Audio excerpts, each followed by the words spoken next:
Indiana के Hawkins के छोटे से शहर में 1988 की गर्मी थी। अतीत की घटनाओं ने अपनी छाप छोड़ी थी और निवासी अपने जीवन के साथ आगे बढ़ने की कोशिश कर रहे थे। लेकिन उन्हें क्या पता था कि साये में एक नया खतरा मंडरा रहा है, जो एक बार फिर अराजकता फैलाने के लिए तैयार है।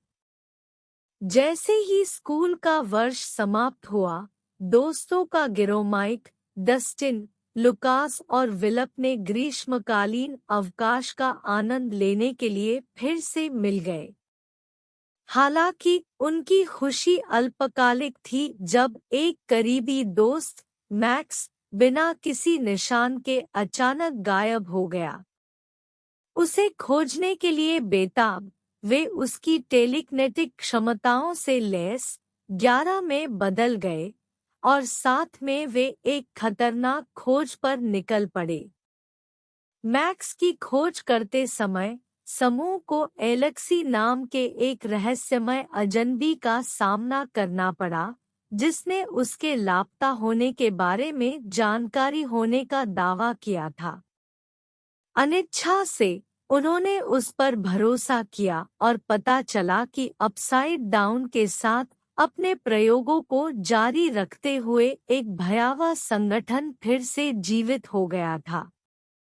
जैसे जैसे जांच गहरी हुई, गिरोह ने पाया कि अपसाइड डाउन विकसित हो गया था, वास्तविक दुनिया के साथ भयानक तरीकों से विलय हो गया। उन्होंने नए राक्षसी प्राणियों का सामना किया और संगठन की नापाक योजनाओं की सीमा को देखा। यह स्पष्ट हो गया कि इस बार दाव पहले से कहीं अधिक ऊंचा था। अपनी यात्रा के दौरान दोस्त स्टीव और नैन्सी सहित पुराने सहयोगियों के साथ फिर से मिल गए, जो पड़ोसी शहर में अजीब घटनाओं की जांच कर रहे थे। साथ में उन्होंने बढ़ते खतरे का सामना करने के लिए अपने ज्ञान और संसाधनों को एकत्रित करते हुए एक अप्रत्याशित गठबंधन बनाया। गिरोह ने अपसाइड डाउन और इसके पीछे के संगठन के रहस्यों को गहराई से खंगाला। उन्होंने एक छिपी हुई भूमिगत सुविधा की खोज की, जहां मानव प्रयोग किए गए, जिसका उद्देश्य दूसरे विश्व आयाम की शक्ति का दोहन करना था। उनका मिशन न केवल मैक्स को बचाना था बल्कि हॉक को परेशान करने वाली भयावहता को खत्म करना भी था।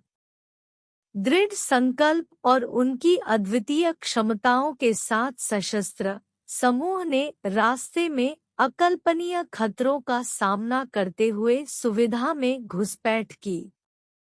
उन्होंने संगठन के नेता का सामना किया, एक क्रूर वैज्ञानिक जो अपसाइड डाउन को नियंत्रित करने के लिए जुनूनी था। एक जलवायु लड़ाई में दोस्तों ने अपनी संयुक्त शक्ति को उजागर किया, अंतःविषय उल्लंघन को सील कर दिया और हॉकिंस को एक बार फिर से बचा लिया। खतरे के बेअसर होने के साथ हॉकिंस शहर धीरे धीरे ठीक होने लगा। दोस्तों ने एक और दुखदाई अनुभव सहा, उन्हें अपने नए बंधन में सांत्वना मिली। उन्होंने बाद में एक दूसरे का समर्थन किया, एक दूसरे को अपने जीवन का पुनर्निर्माण करने और बड़े होने की चुनौतियों का सामना करने में मदद की।